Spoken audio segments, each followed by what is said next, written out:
Makanya Kanjeng Nabi itu pesan tabarrazu minal baul fa inna ammata adzabal qabri fa inna ammata adzabil qabri minhu. Berbersihlah kalian dari sisa-sisa air kencing, karena umumnya siksa kubur itu gara-gara urusan kencing.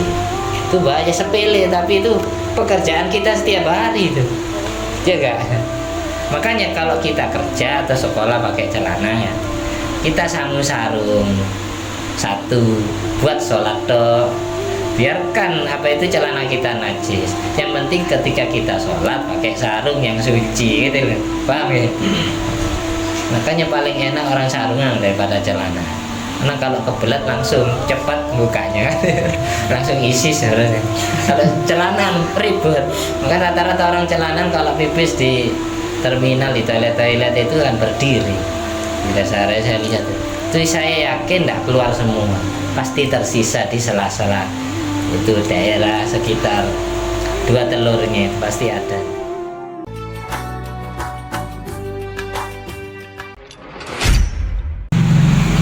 Assalamualaikum warahmatullahi wabarakatuh. Waalaikumsalam. Alhamdulillahirabbil alamin alladzi bi ni'mati tatimmus sholihat wa bi dzikri sulahai tatanazzalu rahmat wal barakat. Wassalatu wassalamu ala sayyidina maulana Muhammadin qutbil qadat wa ala alihi wa ashabihi al-anjumi zahirat amma ba'du. Allahumma sholli ala ruhi sayyidina Muhammadin fil arwah wa ala jasadi fil ajsad wa ala qabri fil kubur wa ala alihi washabihi wasallim.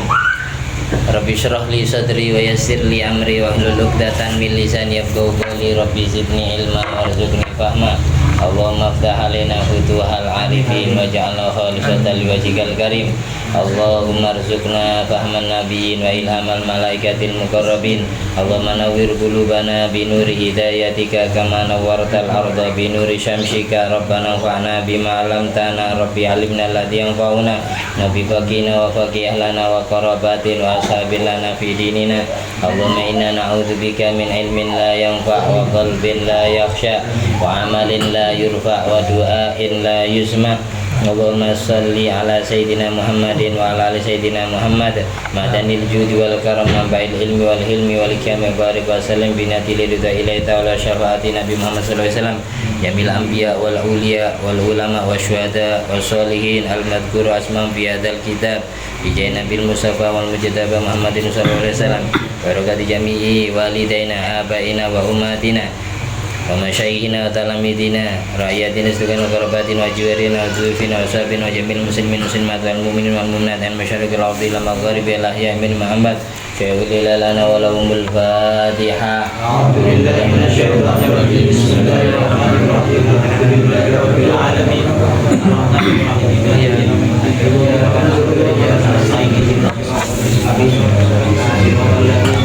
Bismillahirrahmanirrahim.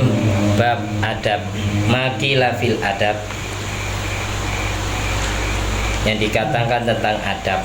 Adab itu beda dengan akhlak. Kalau bahasa Indonesia kayaknya sama, tapi bahasa Arab itu beda. Jadi adab dijamak jadi adabun. Kalau akhlak itu aslinya jamak, kalau bahasa Indonesia mufrad ya. Jadi bahasa Indonesia kita bilang tata krama, adab, etika, akhlak, budi pekerti itu seolah-olah sama, tapi secara bahasa Arab itu beda. Jadi kalau adab itu kebaikan atau tingkah laku yang bisa dilihat oleh mata, yang disaksikan oleh mata itu adab. Tapi tingkah lakunya hati itu namanya khuluq atau akhlak. Khuluqun satu budi pekerti dijamak, akhlakun beberapa budi pekerti. Karena bahasa Indonesia kita akhlak ya, jamak yang dipakai. Jadi seolah-olah akhlak itu mufrad, padahal kalimat jamak secara bahasa Arab. Tapi kalau sudah bilang akhlak, yang dimaksud tingkah baiknya hati itu akhlak. Kayak orang hatinya sabar, berarti punya akhlak baik. Khulukun, khuluk akhlak budi pekerti. Hatinya ikhlas, hatinya tawadu, tidak sombong, hatinya syukur, gampang terima kasih, hatinya husnudon, berbaik sangka, berarti hatinya berakhlak, punya akhlak. Tapi kalau orang ngomongnya sopan, tutur katanya santun, lemah lembut, tingkah lakunya setiap lewat di depan orang permisi, belok salam, itu namanya adab. Yang bisa dilihat oleh mata itu namanya etika atau adab. Tapi yang tidak bisa dilihat oleh mata karena sifatnya hati itu namanya khuluq, akhlak ya. Ya, kita sekarang diajari tentang adab. Qala Ibnul Mubarak, Imam Abdullah bin Mubarak rahimahullah ta'ala, nahnu ila qalilin minal adab, kami lebih membutuhkan sedikit dari tata krama. Ahwaju minna ila katsirin minal ilmi, lebih sangat kami butuhkan daripada kami butuh kepada ilmu banyak. Aku butuh adab sedikit daripada aku membutuhkan ilmu banyak. Orang punya ilmu banyak tapi tidak punya adab, maka akan gampang ngenteng meninggalkan sunnah Rasul, kewajiban Allah. Contoh kecil gini lah. Secara ilmu orang sholat pakai katok, pakai kolor, yang penting nutup aurat, sah apa enggak? Sah. Tapi secara adab, etika, sopan apa enggak? Karena kita menghadap kepada Allah, masa pakai kolor? Kita menghadap ke Pak Bupati, polisi aja sopan pakaiannya celana, kan? Paham? Itu maksudnya ilmu sama adab. Orang hanya mengandalkan ilmu tok tapi tidak punya adab, maka dia tidak punya etika, tidak punya sopan santun, adabnya kurang baik. Kalau sholatnya sah apa enggak? Ya sah, yang penting nutup aurat. Ada orang sholat nggak pakai kopiah, ini berarti tidak punya adab. Ada orang sholat pakai kolor, ini tidak punya adab berarti. Tapi dia punya ilmu, sholatnya sah. Dia punya ilmu, buktinya dia sholat, sholatnya sah. Tapi secara etika kurang sopan, secara adab kurang baik. Ada orang wudhu telanjang. Wudhu itu ibadah apa bukan? Orang ibadah itu nyembah kepada Tuhan yang menciptakan kita, kepada Tuhan yang menuntut kita beribadah. Kalau wudhunya telanjang, secara fikih, secara ilmu fikih sah apa enggak? Sah, karena tidak ada kewajiban nutup aurat. Tapi secara adab etika enggak sopan. Orang ibadah kok telanjang. Wudhu itu minimal pakai celana. Karena wudhu itu ibadah, jangan telanjang, makruh makanya. Makanya wudhu fi baitil khala, di dalam toilet itu makruh, di dalam kamar mandi itu makruh. Karena itu kurang sopan. Orang sholat tidak pakai kopiah itu makruh, kecuali dalam keadaan umroh. Habis tawaf kan ada anjuran sholat sunat tawaf. Tawaf selesai, sholat sunat tawaf itu dalam keadaan pakai pakaian ihram. Yang penting pundaknya ditutup. Kan orang ihram itu biasanya kan selempangan gini, ya kan? Pundak ini ada yang terbuka. Tapi ketika sholat makruh buka pundak, makruh buka kepala. Tapi dalam keadaan ihram haram nutup kepala bagi kaum laki-laki. Makanya sholat, jadi yang ditutup hanya pundaknya saja. Kalau di Fathul Mu'in itu laki-laki sholat buka pundak sama buka kepala itu makruh. Karena apa? Tidak punya adab. Kita menghadap kepada pencipta, menghadap ke presiden aja pakai peci rapi kan ya. Mau ketemu mertua aja rapi, karena ada maunya, ingin dapat anaknya. Kalau pakaian kita tidak sopan, masa diterima? Apalagi bau, nggak pernah mandi kayak, kok tersinggung? Nah itu maksudnya. Makanya di Al-Quran ada ayat khudhu zinatakum inda kulli masjidin, pakailah hiasanmu. Zina itu perhiasanmu. Perhiasan maksudnya pakaian yang rapi, pakaian yang sopan ketika kamu bersujud kepada Allah. Khudhu zinatakum inda kulli masjidin. Kanal Imamuna Asy-Syafi'i radhiyallahu an rahimahullah taala yaqulu, Imam Syafi'i, kita semua butuh ikut Imam Syafi'i, sholat kita ikut Imam Syafi'i. Imam Syafi'i kelahiran Gaza, Palestina, tapi wafatnya di Mesir. Imam Muhammad bin Idris bin Abbas bin Utsman bin Syafi' bin Sa'ib bin Ubaid bin Abdi Yazid bin Hashim bin Muttalib bin Abdi Manaf. Nanti nyambung ke Rasulullah nasabnya. Nabi Muhammad bin Abdullah bin Abdul Muttalib bin Hashim bin Abdi Manaf. Ketemunya nasab Imam Syafi'i dengan Nabi Muhammad di datuknya yang bernama Abdi Manaf. Imam Syafi'i, beliau berkata, qala li Malikun, aku diomongi, aku dipesani oleh guruku yang bernama Imam Malik bin Anas rahimahullah ta'ala. Imam Malik ini imamnya Darul Hijrah, imamnya kota Madinah. Imam Malik ini makamnya ada di Al-Baqi di Madinah Al-Munawwarah. Bahkan diprioritaskan makamnya Imam Malik ini, nah, jauh dari makamnya Siti Fatimah Zahra. Imam Malik bin Anas bin Malik, jadi putra sahabat Nabi yang bernama Anas bin Malik yang merupakan haddamnya Rasulullah. Mulai kecil yatim, jadi ngabdi ke Rasulullah, ambil anak angkat. Imam Malik bin Anas ini gurunya Imam Syafi'i. Imam Syafi'i berarti orang Palestina, ngaji ke Madinah zaman itu, ngaji kitab Muwatta. Jadi madhab Maliki itu gurunya madhab Syafi'i. Kalau Indonesia kan madhabnya Syafi'i. Imam Syafi'i dipesani Imam Malik gini, guruku Imam Malik rahimahullah ta'ala berkata kepadaku, berpesan kepadaku, ya Muhammad. Makanya ini panggilan Imam Syafi'i, nama aslinya Imam Syafi'i itu Muhammad. Kenapa kok terkenalnya Imam Syafi'i bukan Imam Muhammad? Karena nisbat kepada mbahnya yang saya baca tadi, yang bernama Syafi' bin Sa'id. Ini sahabat Nabi, masuk Islam setelah perang Badar Kubro. Jadi mbahnya Imam Syafi'i yang bernama Syafi' bin Sa'id, dua orang ini bapak sama anaknya masuk Islam setelah perang Badar. Makanya Imam Syafi'i sangat mengagumi sosok datuknya yang bernama Syafi' itu, sehingga beliau nisbatnya kepada mbah yang bernama Syafi'.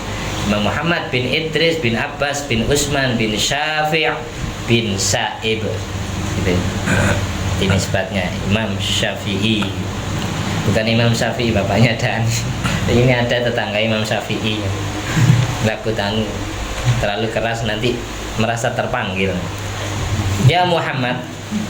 Imam Malik manggil Imam Syafi'i, ya Muhammad, hei Muhammad, ij'al ilmaka milhan, jadikan ilmumu tak ubahnya garam, wa adabaka daqiqan, sedang adabmu, etikamu, tata kramamu ibarat tepung.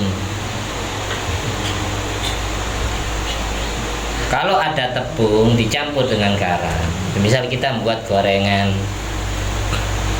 buat roti itu, pisang goreng lah, kan ada tepungnya, ada garam.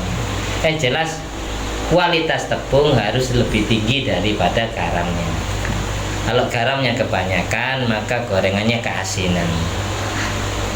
Ilmu itu katanya Imam Malik, pesannya ke Imam Syafi'i, ilmumu jadikan seperti garamnya, sedang adabmu itu tepungnya. Tepungnya itu, ketika ada makanan campur dengan garam, maka harus secukupnya, sesuai kebutuhan makanan itu. Ilmu yang ada, kita mau sholat ya harus mengetahui ilmunya, harus mengetahui ilmunya. Setelah itu ilmunya jangan terlalu kayak tadi, jangan terlalu keasinan. Contohnya tadi itu orang sholat pakai kado, itu keasinan berarti. Dia secara ilmu dia alim, ngerti kalau hukumnya sah, yang penting nutup aurat. Tapi secara adab itu kurang baik, paham ya? Itu orang wudhu telanjang, nggak pantas. Itu tugasnya orang tua kepada anak. Di atas itu hakul walad an walidihi, haknya anak dari orang tuanya itu ayuh sina ismahu, ngasih nama yang baik. Terus wayuh sina mardo'ahu, ngasih asupan yang baik, gizi yang baik kepada anak mulai kecil. Yang terakhir wayuh sina adabahu, memperbaiki adabnya. Ada anak kecil biasa ngiwo, maka ngambil sesuatu tangan kiri, diajari sama orang tuanya, jangan, tidak baik, tangan kanan, tangan yang bagus. Itu diajari pelan-pelan. Itu namanya orang tua ngajari adab, etika. Misal pakai tangan kebiasaan ngiri dari kecil, nanti sampai besar pun ngiri, kidal. Harus diperangi, memang susah, anak kecil kan belum paham, tapi dibiasakan. Kayak masuk kamar mandi, dahulukan kaki kiri. Ini meskipun sepele. Saya punya guru, ini anaknya mau pipis ya, mau cuci kaki kamar mandi, kaki kanan dulu didahulukan, padahal anak masih kecil, umur 1 tahun 2 tahun. Disuruh keluar lagi, diangkat lagi, ayo yang kiri dulu, diangkat lagi. Sudah masuk kamar mandi pakai kaki kanan, diangkat lagi, suruh kaki kiri dulu. Ini namanya adab. Karena orang belajar adab itu belajar etikanya Rasulullah berarti. Semuanya pakai adab. Orang sholat sunat menundukkan kepala melihat tempat sujud, itu namanya adab, etika. Yang kelihatan mata itu namanya adab.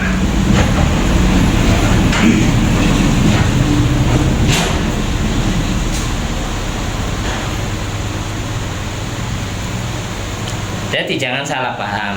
Ungkapan Imam Malik bukan berarti kita itu kalau nyari ilmu tidak usah banyak-banyak, jangan gitu. Ini bukan seperti itu. Ini ya satu paket ilmu. Beliau milih daging, tepung. Kenapa kok milih tepung? Padahal makanan yang bercampur dengan garam itu banyak kan? Bukan hanya tepung toh. Bakso ya sama garam kan? Keasinan ya baksonya tidak sedap kan? Jadi ilmu menjadi bumbu penyedapnya. Jangan kebanyakan. Nanti kalau kebanyakan keasinan, maka kamu tidak punya etika. Kenapa tepung yang dipilih oleh Imam Malik? Karena tepung itu bentuknya halus, yang asalnya kasar itu halus. Orang punya etika itu harus lemah lembut, harus santun, tidak boleh kasar, tidak boleh pemarah. Ketemu orang nyapa, itu namanya adab. Qala Abdullah bin Mubarak radhiyallahu anhu. Kita lanjut. Man tahawana bil adab uqiba bi hirmanis sunnah.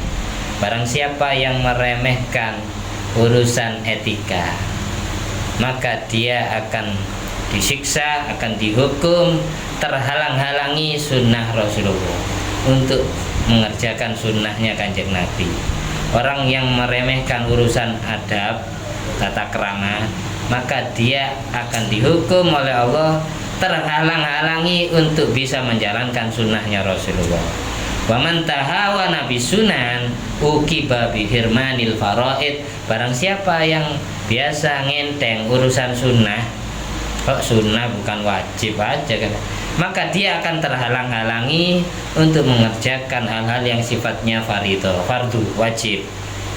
Wa man tahawana bil faraid, orang yang biasa ngenteng urusan yang wajib, yang fardu, uqiba bi hirmanil ma'rifah, maka dia akan terhalang-halangi untuk bisa menjadi orang yang ma'rifah, orang yang kenal Allah, orang yang hatinya penuh dengan nurullah, cahaya Allah. Ya, perlu terakhir ma'rifah. Kalau sudah ma'rifat ini berarti sudah kenal Allah. Makanya syariat dulu, baru nanti thariqah. Thariqah ini metode supaya kita sampai kepada Allah, baru nanti sampai ke hakikatnya. Hakikatnya orang ibadah kan sampai kepada Allah, nyembah Allah.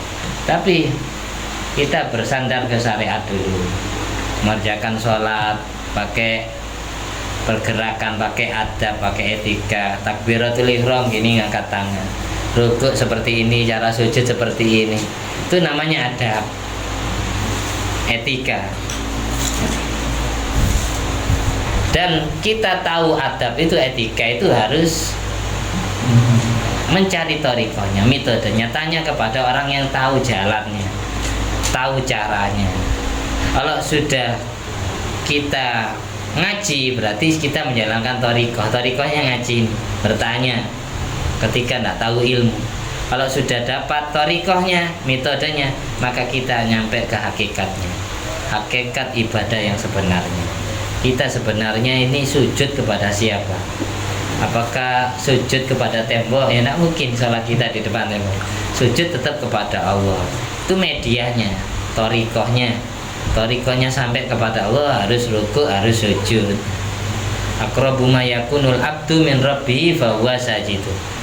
Kesempatan yang paling dekat seorang hamba dengan Tuhannya itu di saat dia sedang sujud. Karena bumi ini biasa diinjak oleh kaki. Wajah ini merupakan anggota tubuh yang mulia. Ketika anggota tubuh kita yang mulia ditaruh di bumi, berarti siap jadi manusia yang hina. Jadi curhat ke Allah yang baik ketika sujud. Nangis itu ketika sujud, bukan ini toh. Berarti sholat, intinya sholat kalau punya masalah. Ista'inu bisobri wassalah. Mintalah tolong kepada Allah dengan cara sabar dan dengan cara sholat. Sabar mengerjakan perintah Allah, sabar menjauhi larangannya, sabar menerima musibah, baru nanti sholat. Sholat lughatan itu doa. Secara syar'an ya dikerjakan sebagaimana semestinya, itu ada ruku, ada sujudnya, ada takbirnya, ada salamnya. Jadi kalau punya masalah, sabar dan doa. Sabar itu berarti tidak curhat kepada manusia. Terus setelah mengeluh, setelah marah dapat musibah, terus kemudian dia, oh iya saya salah, saya mungkin banyak dosanya, saya berusaha belajar jadi orang yang sabar. Itu namanya bukan sabar, tapi orang yang sadar itu namanya. Sabar itu tidak mengeluh sama sekali. Itu sabar. Jadi awalnya marah, kena musibah, ngersuloh, nelongso. Setelah itu suatu saat dia menyadari perbuatannya, saya belajar jadi orang sabar, tidak apa-apa. Itu namanya orang sadar, bukan orang sabar. Orang sabar itu tidak marah ketika. Jadi as-sabru itu indah sodamatil ula. As-sadru indah sidmatil ula. Orang dikatakan sabar itu ketika pertama kali dihantam oleh Allah, tapi menerima, tidak marah dia. Itu namanya orang sabar. Tapi setelah marah baru menyadari, namanya orang sadar, bukan orang sabar. Itu beda. As-sabru inda sidmatil ula. Ada yang baca inda sodamatil ula. Itu hadis. Itu belajar adab, itu adabnya makan. Rasulullah itu kalau makan, kalau duduk itu etika, ya itu. Jadi dua tumitnya diduduki sama pantat. Ini cara makannya Rasulullah. Ada yang tumit kaki kiri diduduki, kaki kanan ditegakkan. Tapi kalau etika di Indonesia seperti ini tidak sopan. Meskipun ikut sunnah Rasul, kan ya, harus dipadukan. Harus dipadukan. Jadi mele yang ini kalau lagi undangan, kita dengan niat mengikuti etikanya Rasulullah seperti ini, makan itu sudah dapat pahala.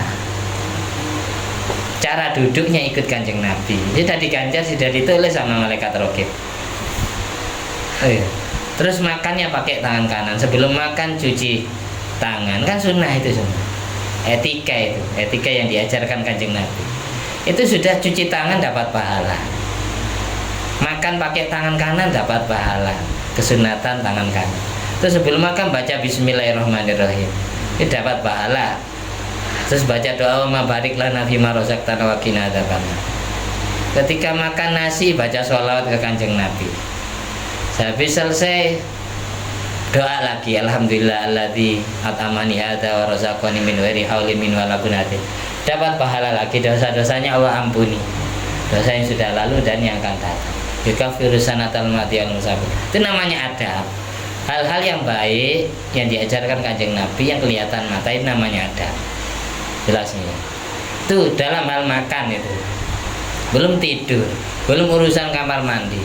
Kita sikat gigi setiap hari, kan siwakan itu. Jangan dipahami siwak itu harus pakai kayu. Alat siwak itu kullu khosidin, yang penting hal yang kasar.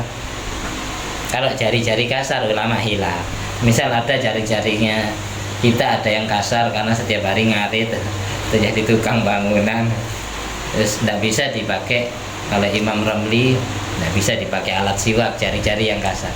Mending pakai kain, kerah bajunya atau apa. Karena orang yang siwakan itu mau doa, siwakan dulu, itu bisa mustajab doanya.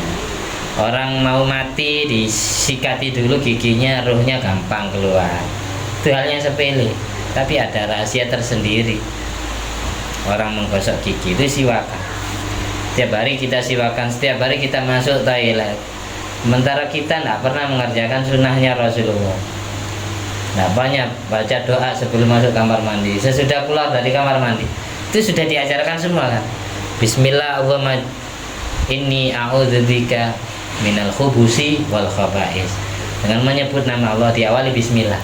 Bismillah Allahumma inni a'udzubika minal khubusi wal khaba'is. Aku berlindung kepada Allah dari gangguan jin laki-laki dan jin perempuan. Minal khubusi wal khaba'is, karena tempatnya mereka itu di sana. Berarti ya Kanjeng Nabi ngajari kayak gitu, berarti banyak bangsa jin yang diamnya di toilet, di kamar mandi. Untuk apa ya? Ngintip. Dan di sana tempatnya buka aurat, tempatnya barang najis. Makanya Rasulullah mengajarkan seperti itu doanya. Sebelum ketika mau lepas pakaian, bacanya Bismillah alladzi la ilaha illahu. Tapi kalau kita sudah masuk kamar mandi, jangan baca itu secara mulut, makruh, tapi dibaca di dalam hati. Semisal kita melepas pakaiannya di dalam kamar mandi, maka hati kita ngomong Bismillahilladzi la ilaha illahu. Bismillahilladzi la ilaha illahu. Kita lepas pakaian. Insya Allah ketika pakaian kita terlepas, maka Allah tutup aurat kita dari pandangan makhluk-makhluk yang gaib itu. Jadi kita tetap dikasih pakaian meskipun akhirnya telanjang. Kita aslinya ya hanya pakai sempak, katok itu sudah dianggap nutupi aurat ketika fil khalwat. Auratnya laki-laki ketika khalwat, ketika diem sendiri itu sau'atani, dua keburukan, kelamin sama anus. Jadi pakai sempak itu dianggap nutupi aurat. Kalau sampai mandi dianggap nutup aurat, dipakai katok mandinya. Jadi bukan mabena surra wa rubba lagi, bukan antara pusar sampai lutut lagi kalau sudah diam sendiri. Aurat kita ketika nisbat ke diri kita sendiri itu adalah dua kejelekan, kubul dan dubur, kelamin sama anus. Jadi kayak sempak. Makanya Al-Mawfula ya Hasani Nawawi Sidogiri itu beliau kalau qatil haja, kalau berak itu pakai sarung beliau. Kalau ditanyai kenapa jenengan kok selalu pakai sarung, alasan beliau, aku izin nama Allah. Itu namanya adab. Nah, kalau kita kan enggak, kalau kita enggak. Biasanya pakai sarung. Ada sarung khusus untuk qatil haja, untuk buat mandi itu ada sendiri. Ini kalau enggak gitu biasanya ya pakai kadok. Tapi kalau pipis ya najis kadoknya. Jadi dikhususkan untuk itu. Maka Sayyidina Ali, sahabat yang seumur hidup tidak pernah lihat auratnya sendiri, yang maksud tidak pernah lihat kelaminnya sendiri, Sayyidina Ali bin Abi Thalib. Maka setiap kita tarawih orang mendoakan beda. Al-Khalifatul Rabi Sayyidina Ali bin Abi Thalib, orang-orang jawab karramallahu wajhah, semoga Allah memuliakan wajah Sayyidina Ali. Kalau yang lain kan taroddi, doanya kita kepada para ulama itu taroddi atau tarohum, radhiyallahu an, rahimallahu ta'ala, kayak tadi itu rahimallahu ta'ala di kitab kita. Kalau ulama ke wali, ke guru itu rahimallahu ta'ala atau radhiyallahu an, sahabat Nabi juga radhiyallahu an. Tapi khusus Sayyidina Ali bin Abi Thalib ada doa takarrum, karramallahu wajhah. Kalau para nabi, meskipun nabi-nabi yang selain Nabi Muhammad itu makruh kalau didoakan selain sholawat dan salam. Di makruh Nabi Ibrahim rahimallahu ta'ala itu makruh. Kalau nabi doanya adalah sholawat dan salam. Itu ada di awal Muqaddimah Kasyifatus Sajjad, Syekh Banten menjelaskan. Kalau doa untuk para nabi itu sholawat dan salam. Itu. Nabi Ibrahim alaihi salatu wassalam. Kalau bahasa Indonesia kan cuma alaihi salam dong. Alaihi salam. Tapi pokok bahasa Indonesia itu jangan digabung dengan bahasa Arab, maka akan fatal. Kayak tadi akhlak jadi bahasa Indonesia. Secara bahasa Arab akhlak itu jamak, beberapa budi pekerti. Mufradnya khuluq. Malaikat juga gitu. Satu malaikat bahasa Arabnya malakun. Beberapa malaikat amlakun. Dijamak lagi malaikatun, jadi sigat mutalajum malaikat. Beberapa malaikat sigat mutalajum itu jamaknya jamak. Jadi malaikat yang dipilih oleh kamus bahasa Indonesia malaikatnya. Malaikat Jibril asli secara bahasa Arab malaikat itu beberapa, tapi secara bahasa Indonesia malaikat itu satu, ya kan? Jadi tidak bisa digabung bahasa Arab sama bahasa Indonesia. Akhlak dijadikan bahasa Indonesia aslinya lafaz jamak. Secara bahasa Indonesia akhlak itu satu, malaikat itu satu, tapi secara bahasa Arab beberapa. Itu bedanya. Itu namanya. Kayak ini orang mau nikah ini, ada yang mau menikah ini, orang hubungan intim itu sunatnya telanjang. Rasulullah SAW dengan istri-istrinya itu kalau hubungan itu tidak pakai sehelai pakaian pun yang lengket ke badan, tapi sunat dibungkus dengan satu selimut. Yang Nabi itu kalau hubungan sama istrinya tidak pakai pakaian sehelai pun, tapi dibungkus satu selimut.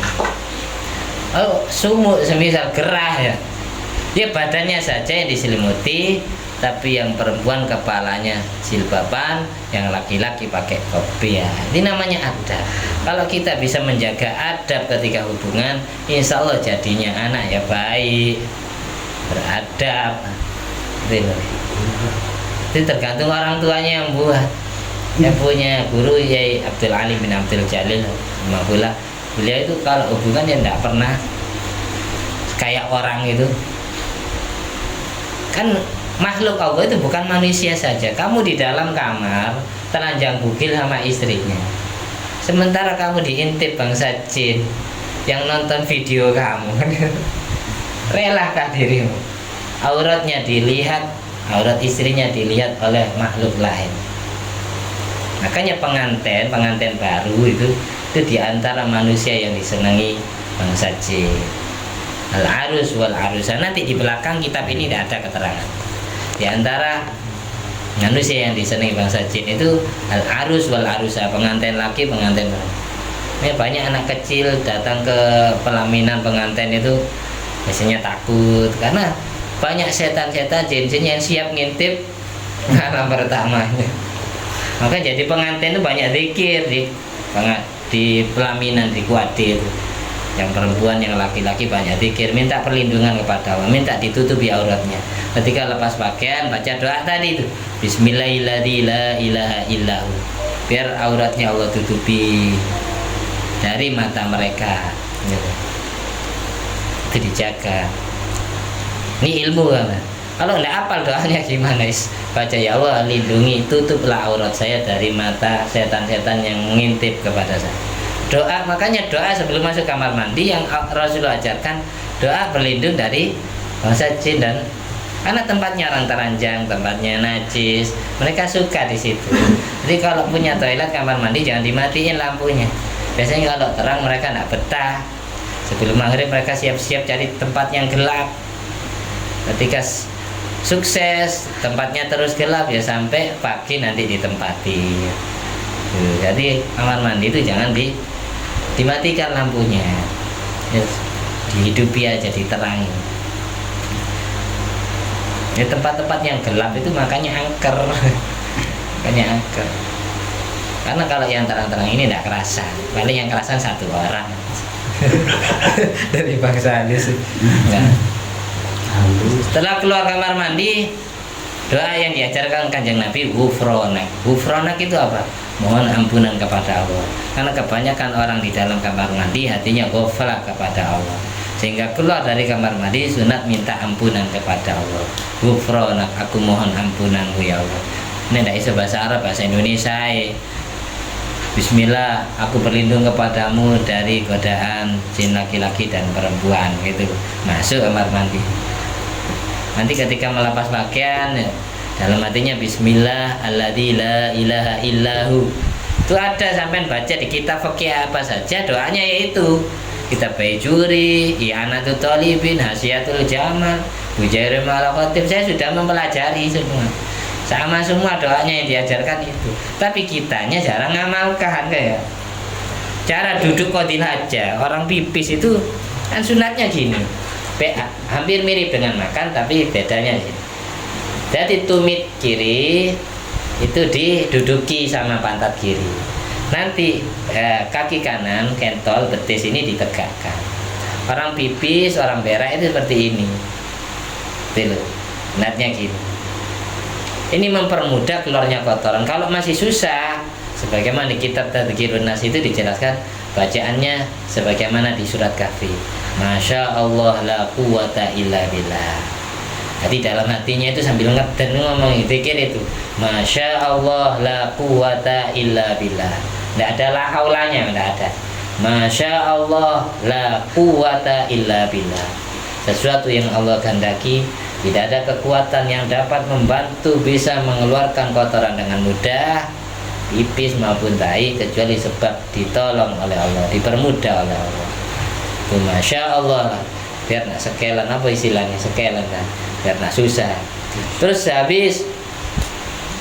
sehabis qadil hajah, kita istinja pun diilmui, ada adab yang diajarkan dengan Kanjeng Nabi. Ketika cewek, khususnya anus, itu sunat dibersihkan pakai jari tengah, jari kiri, tangan kiri, jari tengah. Ini ketika kita cebok karena buang air besar. Jadi anusnya itu dibersihkan pakai jari tengah. Kanjeng Nabi itu pakai jari ini. Syekh Abu Ishaq Asy-Syirazi gara-gara fatwa sunat pakai jari tengah, beliau terus dimimpi Rasulullah terima kasih kepadanya.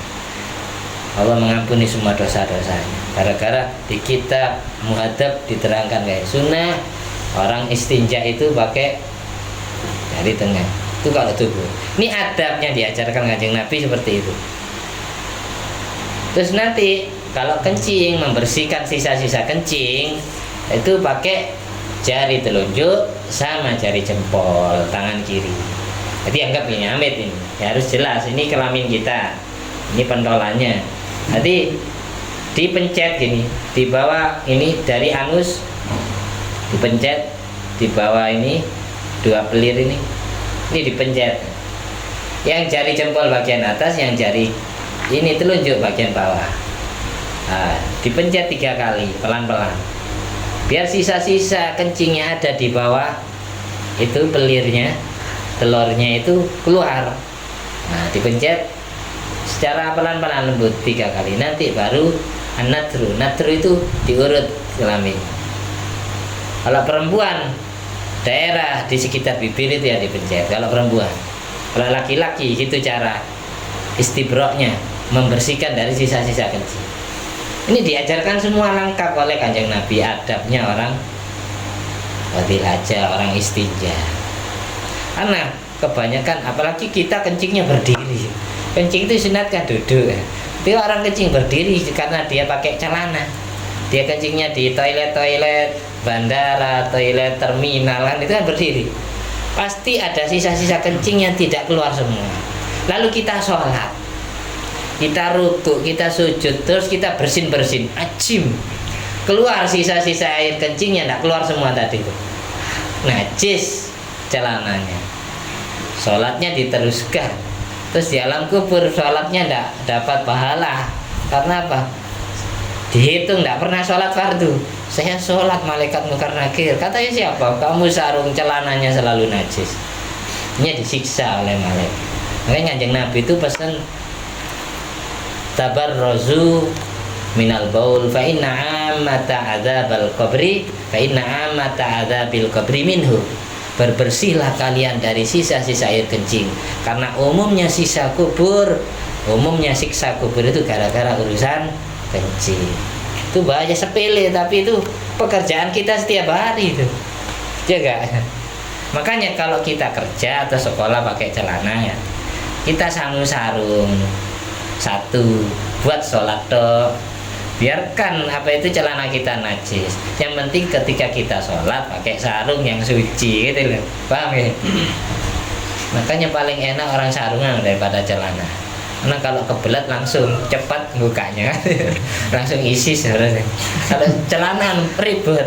Maka rata-rata orang celanan kalau pipis di terminal, di toilet itu kan berdiri. Saya lihat Itu saya yakin tidak keluar semua, pasti tersisa di sela-sela itu daerah sekitar 2 telurnya itu pasti ada. Bersihkan itu urusan sepele. Karena dulu Kanjeng Nabi, saya pernah cerita ya, Nabi lewat di sebuah tempat, lalu Kanjeng Nabi bilang itu ada 2 kuburan orang Islam. Ini yang satunya disiksa gara-gara tidak pernah bebersih dari air kencing. Yang satunya disiksa gara-gara ahli namimah, ahli namam, adu domba. Lalu Rasulullah SAW mengambil kayu kelapa kurma, lalu dipatahkan jadi 2, ditancapkan di masing-masing kuburan. Kenapa jangan melakukan seperti itu ya Rasulullah? La'allallah ayukhaffifa anhuma. Semoga Allah bisa meringankan siksa kuburnya 2 orang. Karena kayu itu tumbuh-tumbuhan yang hidup di atas kuburan, itu yang beristighfar, mendoakan orang yang punya kuburan itu. Makanya jangan dibersihkan total. Itu sunat. Ketika kuburan orang tua kita atau keluarga kita tidak ada tumbuh-tumbuhan sama sekali ya dibawa kembang ya, bunga yang harum disiramkan. Tafaul dengan dinginnya air yang ada, bisa kuburannya dingin, tidak panas, dalamnya tidak ada api, tidak ada siksa. Bau harum biar wangi. Sebelum masuk surga ya disurgakan dulu orang tua kita. Makanya jangan dibersihkan semua, itu yang beristighfar. Ini kuburan yang dimaksud Rasulullah, kuburan orang Islam itu, bukan kuburannya orang non Muslim. Cukup ya, nggak usah banyak-banyak. Kita lanjutkan besok, sudah 40 menit. Hafal semua. Bismillah. Ayo diikuti doa sebelum masuk kamar mandi. Bismillah. Allahumma inni a'udzubika minal khubusi wal khaba'is. Doa melepas pakaian dibaca dalam hati ketika kita baca di dalam kamar mandi. Bismillah, alladzi la ilaha illa huwa. Itu bisa diwakaf. Bismillahilladzi la ilaha illa hu. Nah, nanti ketika qatil haja, berak atau kencing biar keluarnya itu gampang, baca Masya Allah, la quwata illa billah. Masya Allah, la quwata illa billah. Keluar dari kamar mandi, ghufranak. Sebelum makan bismillah. Allahumma barik lana bima razaqtana wa qina adzabannar. Berkahi rezeki kami ya Allah, terjauhkan kami dari api neraka. Kanannya sudah kita banyak tidak menemukan Allah ketika makan, jarang merasa siapa yang mendatangkan makanan di hadapan kita. Doanya barik lana karena ada yang mau makan, ada yang masakkan makanan, ada yang nganterkan makanan, ada yang menjual makanan, ada yang petani makanan. Itu makanya doanya barik lana, kami yang ikut andil dalam proses makanan ini sehingga ada di depanku. Nanti sehabis makan sebagaimana dinia itu Zen, orang yang sehabis makan baca alhamdulillah alladzi at'amani hadzal ta'am wa razaqanihi min ghairi haulin minni wala quwwatin.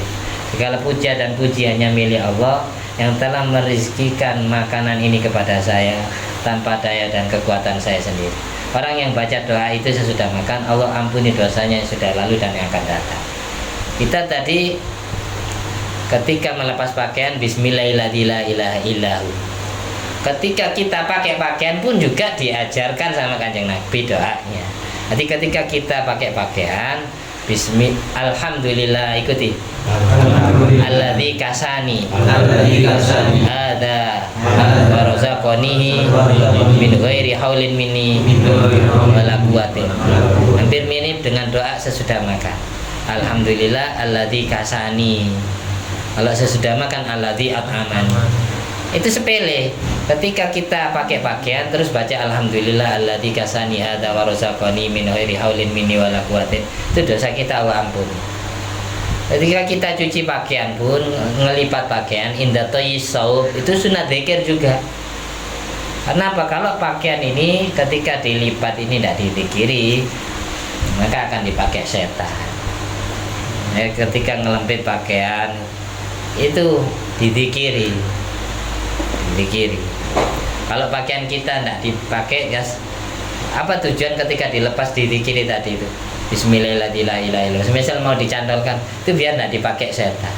Ketika kita pakai lagi, itu murni pakaian kita sendiri. Kalau ketika kita lepas pakaian tidak baca zikir Bismillahirrahmanirrahim, pakaian itu kita taruh tidak dilipat ya, tidak dilempit ya. Terus dipakai setan pakaian itu. Setelah jadi bekasnya setan lalu kita pakai sendiri, maka kita susah mau khusyuk zikir, mau khusyuk ibadah susah karena bekas dipakai setan. Makanya orang lepas pakaian diajarkan doanya, adabnya sama Rasulullah. Orang pakai pakaian diajarkan doa lengkap, orang ngelempit pakaian diajarkan doa sunat zikir minimal Bismillahirrahmanirrahim ketika sambil nyetrika terus dilipat. Kalau katanya Imam Ghazali, orang cuci pakaian pun niati, orang cuci-cuci yang bersih-bersih, ngepel, nyapu, cuci pakaian, cuci piring ya. Itu niati gini, tafaul dengan bersihnya barang yang kita cuci, hati kita juga bersih dari kotoran dosa. Amin. Al-Fatihah.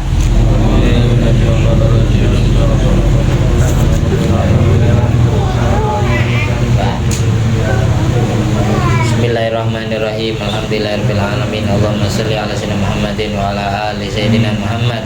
Allahumma ighfir li ummati sayyidina Muhammad sallallahu alaihi wasallam. Allahumma aslih ummata sayyidina Muhammad sallallahu alaihi wasallam. Allahumma tajawaz an ummati sayyidina Muhammad sallallahu alaihi wasallam. Allahumma ja'alna min ummati sayyidina Muhammad sallallahu alaihi wasallam. Allahumma ja'alna mimman katsara tabi'i sayyidina Muhammad sallallahu alaihi wasallam wa firqata fadli subhanakallahumma wa bihamdika asyhadu an la ilaha illa anta astaghfiruka wa atubu ilaik bi fadli subhanakallah subhana rabbika rabbil izzati amma yasifun wa salamun alal mursalin walhamdulillahi rabbil alamin. Wassalamualaikum warahmatullahi wabarakatuh. Waalaikumsalam warahmatullahi wabarakatuh.